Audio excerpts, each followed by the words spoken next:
రైతులందరికీ నమస్కారములు. Welcome back to our channel. రైతులందరికైతే ఇక మన పొలం కాడికైతే రావడం అయితే జరిగిందనమాట. ఇక మనం కూడా ఒక రైతులం కాబట్టి ఒక ఛానల్ సంబంధించి అయితే పూర్తి స్థాయి సమాచారం రైతుల కోసం అనేది అన్నమాట. అంటే ఈ యొక్క రైతు భరోసా పథకానికి సంబంధించి పూర్తయ్యే వరకు ప్రతి ఒక్క రైతుకి పెట్టుబడి సాయం అందే వరకు అయితే ఈ యొక్క ఇన్ఫర్మేషన్ అయితే కొనసాగించడం అయితే జరుగుతుంది. అందుకు మీరు ఏం చేయవలసిన అవసరం లేదు. కిందనైతే ఒక లైక్ బటన్ అయితే ఉంటుంది. ప్రతి ఒక్కరైతే లైక్ చేసి తప్పకుండా అయితే ఛానల్ అయితే ఆదరించి ముందుకు సాగాలని అయితే నేనైతే కోరుకుంటున్నాను అనమాట. మీ అందరూ ఆశీస్సులతోనైతే రైతు భరోసా పథకానికి సంబంధించి ఇన్ఫర్మేషన్ అప్డేట్స్ అయితే అందరికైతే షేర్ చేయండి. వాట్సాప్ గ్రూపులలో షేర్ చేసినట్లయితేనే వారందరూ కూడా తెలుసుకోవడం అయితే జరుగుతుంది.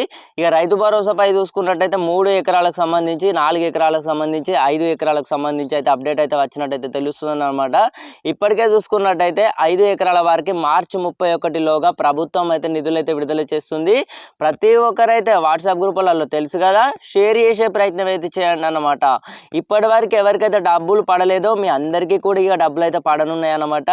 ఎన్నో నెలల నుంచి అయితే ఎదురు చూస్తున్నాం మనం ఈ రైతు భరోసాకు సంబంధించి. పథకానికి సంబంధించి ఏమో కానీ రైతులు అయితే ముప్పు తిప్పులు అయితే ఎందుకు పడుతున్నారంటే ఇక పొలాలకు సంబంధించి అయితే రైతులు ఎంతైనా కూడా అన్నదాతలకే తెలుస్తుంది అన్నమాట. వాటి విలువ అనేది పొలం విలువ కానివ్వచ్చు, అలాగే దీనికి సంబంధించి మందులు ఇంకా ఇతర అవసరాలకు ఎంతైనా కూడా రైతు భరోసాకు సంబంధించి పెట్టుబడి సాయం అందుకోలేకపోతే ప్రభుత్వం అనేది రైతు భరోసాపై మరి రైతులు కొంచెమన్నా ఇప్పటికే చూసుకున్నట్టయితే కొంచెం మార్గదర్శకాలు అనేది రుణమాఫీ ఇవి అనుకుంటా మస్తు అయితే ఆలస్యం అయితే కావడం అయితే జరుగుతుంది.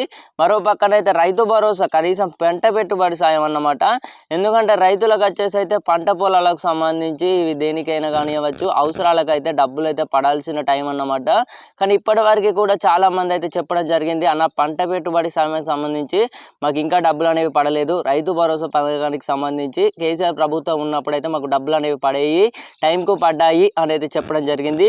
మిగతా రైతన్నలేమో అసలు రైతు భరోసాకు సంబంధించి ఇక డబ్బులు అనేవి వస్తాయా లేదా అనే మాకైతే ఏదైతే హోప్ ఉందో, అంటే మాకు నమ్మకం అనేది అయితే పోయింది ప్రభుత్వం మీద అనేది పూర్తిగా అయితే చెప్పడం అయితే జరిగింది. మన కెట్టకేలకైతే ఇప్పుడు ఇన్ని రోజుల తర్వాత చూసుకున్నట్టయితే రైతు భరోసా ఎప్పుడు విడుదల చేసిర్రు, మనకు జనవరి 26వ తారీఖున అయితే విడుదల చేయడం అయితే జరిగిందన్నమాట. ఇప్పటికీ చూసుకున్నట్టయితే 3 నెలలు అయితే పూర్తి అయినట్లయితే తెలుస్తుంది. ఇప్పటికీ చూసుకున్నా కూడా అక్కడక్కడైతే కనీసం చూసుకున్నట్టయితే 3 ఎకరాలకు సంబంధించి డబ్బులు అయితే పడ్డాయని అయితే చెప్పడం జరిగిందన్నమాట. మరి మిగతా రైతులు అనేవి ఇప్పుడు చూసుకున్నట్టయితే 4 నుండి ఇంకా 5, 6, 10 ఎకరాల వరకు అయితే ఈ మనకు కట్ ఆఫ్ అయితే పెట్టినట్టయితే తెలుస్తుందన్నమాట. మరి డబ్బులకు సంబంధించి అసలు ఎందుకు ఇంత ఆలస్యం అవుతుంది, అలాగే చూసుకున్నట్టయితే ప్రభుత్వంపై అయితే ఒత్తిడి అయితే పడిందన్నమాట. ఇన్ని రోజుల తర్వాతనైతే మళ్ళీ చూసుకున్నట్టయితే 3 నుంచి 5 ఎకరాల వరకు అయితే విడుదల చేస్తున్నారన్నమాట ప్రభుత్వం. సో యొక్క ఇన్ఫర్మేషన్ ప్రతి ఒక్కరికైతే ఎంతో యూస్ఫుల్ అయితే అవుతుంది. తెలుసు కదా, తప్పకుండా అయితే ఛానల్ సబ్స్క్రైబ్ అయితే చేసుకునే ప్రయత్నం అయితే చేయండి. సెల్యూట్.